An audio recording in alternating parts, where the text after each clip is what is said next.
बिस्मिल्लाहिर्रहमानिर्रहीम। मैं हूं कैसर अब्बास, हाजिर हुआ हूं एक और नई वीडियो के साथ। जैसे कि हम डिस्क्रीट स्ट्रक्चर की प्लेलिस्ट बना रहे हैं जिसका छठा लेक्चर है। ऑलरेडी मैं 5 लेक्चर्स अपलोड कर चुका हूं और उन लेक्चर्स के अंदर मैं जीसीडी फाइंड आउट करना भी सिखा चुका हूं। लेकिन मैं आज जीसीडी के ऊपर एक कंप्लीट वीडियो बनाने जा रहा हूं जिसके अंदर मैं अलग अलग मेथड से जीसीडी निकालना सीखूंगा, क्योंकि ये एग्जाम्स के हवाले से बहुत ज़्यादा इंपॉर्टेंट है। तो पहला क्वेश्चन मेरे पास कहा जा रहा है, what are the GCDs of this pair of integers. कि भाई जब आपको इस पेयर की फॉर्म में कुछ नंबर्स दें, कुछ वैल्यूज़ दें, तो आप जीसीडी किस तरीके से निकाल सकते हो। ऑलरेडी मैं शायद लेक्चर नंबर 1 या लेक्चर नंबर 2 के अंदर बता चुका हूँ कि जब पेयर्स की फॉर्म में हो तो जीसीडी आपके पास जीसीडी ए कॉमा बी, ये 2 नंबर्स हैं कोई जिनका मैं जीसीडी चेक कर रहा हूँ उन पेयर्स की मदद से। तो वो क्या होगा कि आपके पास जो बेस हैं, अब जैसे 2 और 2 बेस है तो आप एक बार लिखोगे 2 और 2 की पावर आप चेक करोगे मिनिमम वाली। जीसीडी के लिए क्या चेक करोगे? मिनिमम वाली। फिर उसके बाद आप क्या करोगे? अगला नंबर चेक करोगे। अगला क्या है? 3। तो आप इसको मल्टीप्लाई करोगे 3 से और पावर लोगे उसकी मिनिमम वाली। फिर आप क्या करोगे? इसको मल्टीप्लाई करोगे किससे? अगला डिजिट मेरे पास 5 नज़र आ रहा है तो इस 5 की पावर मिनिमम वाली। तो इस हिसाब से जीसीडी ए कॉमा बी का क्या मुझे मिलेगा? 2 मिनिमम पावर चाहिए। अब मिनिमम पावर के लिए आप पहले लिख लो, एक पावर 2 है और एक पावर 5 है ना, तो आप यहाँ पे 2,5 लिख लो। फिर इसको मल्टीप्लाई करो 3 से और 3 की एक पावर 3 है, दूसरी पावर भी 3 ही है। उसके बाद आप आ जाओ 5 पे, तो एक पावर आपके पास 5 है, एक पावर 2 है, तो आप 2,5 लिख लो।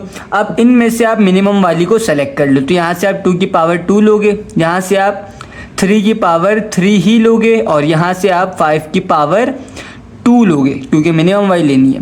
तो आप इनको जीसीडी भी कह सकते हो इस फॉर्म में भी, और आप चाहो तो इनका आंसर भी निकाल सकते हो। तो मैं करूँगा 2 की पावर 2 मल्टीप्लाई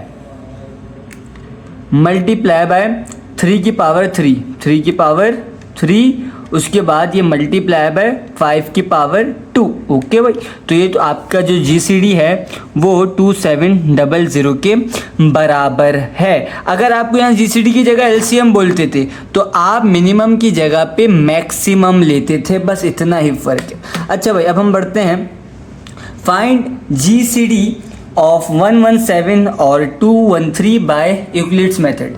लेक्चर नंबर 2 मैंने कंप्लीट यूक्लिड्स मेथड के ऊपर बनाया था। किसी ने अगर नहीं देखा तो जाके लाजमी वो लेक्चर देखें। मैं अभी यहाँ पे डायरेक्ट सॉल्व करने जा रहा हूँ। तो इसके अंदर हम क्या करते हैं, जो बड़ा नंबर है आप उसको लेते हो, 213 बड़ा है, छोटे नंबर को आप यहाँ लेते हो। उसके बाद आप चेक करो मल्टीप्लाई करके, तो आप 117 को 1 से ही मल्टीप्लाई करोगे। क्यों? अगर 2 से करोगे तो फिर 213 से बड़ा नंबर आ जाएगा और ये फिर आपकी चीज़ गलत हो जाएगी। तो आपने करा 213, फिर माइनस करना है जो ये वाला नंबर है, तो 117 इंटू 1 117 ही आएगा, 117। तो आपके पास रिमेनिंग जो बच्चा वो 96 आपने यहाँ लिख दिया। उसके बाद आप इन दोनों में 117 बड़ा है यहाँ लिखोगे, 96 छोटा है, ये भी 1 से ही मल्टीप्लाई होगा। तो फिर आप 117 को माइनस करोगे 96 से, तो आपके पास रिमेनिंग 21 बच जाएगा। उसके बाद इन दोनों में 96 बड़ा है, 21 छोटा है। अब अगर 21 को आप मल्टीप्लाई बाय 3 करते हो तो 63 आ रहा है। अच्छा, 21 को मल्टीप्लाई बाय 4 करो तो 84 आ रहा है, तो आप 4 भी ले सकते हो। उसके बाद प्लस 84, 96 माइनस 84, तो आपके पास बचा 12। अब यहाँ पे 21 बड़ा है, 12 छोटा है। अगर अब आप 12 को मल्टीप्लाई बाय 2 करते हो तो आपको 24 बड़ा नंबर मिल रहा है, तो उसका मतलब 12 को मल्टीप्लाई बाय 1 करना पड़ेगा। और 21 माइनस 12 जब आप करोगे तो आपके पास 9 रिमेनिंग बच रहा है। उसके बाद आपने यहाँ लिखा 12, यहाँ बचा आपके पास 9, 1 से ही मल्टीप्लाई होगा और 12 माइनस 9, तो आपके पास 3 रिमेनिंग आ जाएगा। उसके बाद यहाँ 9, यहाँ 3 और 3 3s are 9 होता है, कंप्लीट हो गया, 9 हमें मिल चुका है। तो अब यहाँ पे प्लस का 0 आ जाएगा और आपके पास इस 0 से जो ऊपर लास्ट रिमाइंडर आता है इसको आप कहते हो आपका GCD है। तो आप कह सकते हो GCD of 117,213 is equals to 3। सही है भाई, ये आपका आंसर हो गया। अब लास्ट पार्ट में मेरे पास एक वर्ड प्रॉब्लम है। कह रहे हैं कि भाई if the product of 2 integers is this and their GCD is equals to this, what is LCM। यहाँ GCD दे दिया, प्रोडक्ट ऑफ 2 इंटीजर्स दे दिया और LCM मांग लिया। तो आपको मैं पहले लेक्चर के अंदर, लेक्चर नंबर 1 के अंदर पढ़ा चुका हूँ कि जो आपके पास प्रोडक्ट ऑफ 2 इंटीजर्स होता है, जैसे A multiply by B, 2 integers हैं, इनका प्रोडक्ट ये बराबर होगा GCD ऑफ 2 नंबर्स जो A और B हैं, मल्टीप्लाई, डॉट से मुराद multiply by LCM of 2 numbers. और ये 2 नंबर्स वही होंगे जिनका आप प्रोडक्ट ले रहे हो। तो प्रोडक्ट मुझे किसके बराबर दिया हुआ है, 2 की पावर 7 मल्टीप्लाई बाय 3 की पावर 8 मल्टीप्लाई बाय 5 की पावर 2 मल्टीप्लाई बाय 7 की पावर 11 इक्वल्स टू GCD भी मुझे दिया हुआ था 2 की पावर 3 मल्टीप्लाई बाय 3 की पावर 4 मल्टीप्लाई बाय 5, और साथ ही साथ मुझे LCM तो निकालना है, तो ये एज इट इज़ लिखा जाएगा। अब मैं इस चीज़ को यहाँ से मल्टीप्लाई हो रही है ना LCM के साथ, ये पूरी टर्म यहाँ LCM से मल्टीप्लाई हो रही है, तो यहाँ जाएगी तो डिवाइड होगी। तो इसका मतलब मैं LCM A, B is equals to 2 की पावर 7 मल्टीप्लाई बाय 3 की पावर 8 मल्टीप्लाई बाय 5 की पावर 2 मल्टीप्लाई बाय 7 की पावर 11 अपॉन 2 की पावर 3 मल्टीप्लाई बाय 3 की पावर 4 मल्टीप्लाई बाय 5। लिख सकता हूँ, ये बिल्कुल लिख सकता हूँ। अब तो यहाँ सिंपल है, आप इस 2 की पावर 3 ऊपर 2 की पावर 7 है, तो आप करोगे 2 की पावर 7 माइनस 3। उसके बाद यहाँ 3 की पावर 8, नीचे 3 की पावर 4, तो आप करोगे 3 की पावर 8 माइनस 4। अब ये क्लास 9 मैट्रिक की चीज़ें, ये तो मैं आपको नहीं बता सकता किस तरीके से।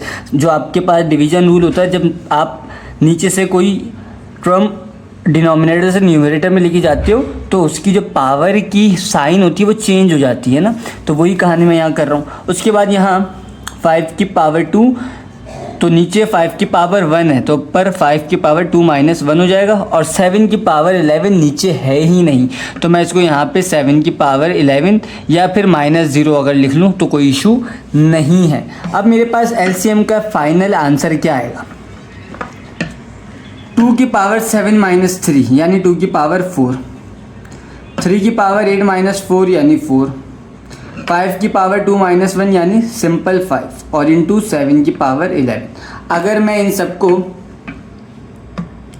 सॉल्व करना चाहूँ तो वो भी मेरा आंसर है, अदरवाइज ये भी मेरा फाइनल आंसर है। अगर मैं करूँ 2 की पावर 4 मल्टीप्लाई बाय 3 की power 4 multiply by 5 multiply by 7 की पावर 11, तो ये आपको आंसर बहुत बड़ा मिल रहा है। अगर मैं इसमें से 7 की पावर 11 को हटा दूं तो ये मुझे मिल रहा है 6480। सही है, 6480 मल्टीप्लाई बाय, इस डॉट का मतलब है मल्टीप्लाई बाय 7 की पावर 11, तो ये आपका फाइनल आंसर है किसका, LCM ऑफ A, B का। तो उम्मीद करता हूँ सबको समझ आया होगा। इम्पॉर्टेंट टॉपिक था, इम्पॉर्टेंट क्वेश्चंस थे, तो मैंने सोचा कि एक ही वीडियो में कवर करा दूँ। तो जिन जिन को ये वीडियो अच्छी लगी अपने फ्रेंड्स के साथ शेयर करें, किसी को कुछ समझ आया है तो चैनल को सब्सक्राइब करें, ताकि इस तरीके की मज़ीद वीडियोस आपको मिलती रहें। मैं मिलता हूँ आपसे एक नई वीडियो में एक नए टॉपिक के साथ, तब तक के लिए अपना ख्याल रखिएगा। अल्लाह हाफ़िज़।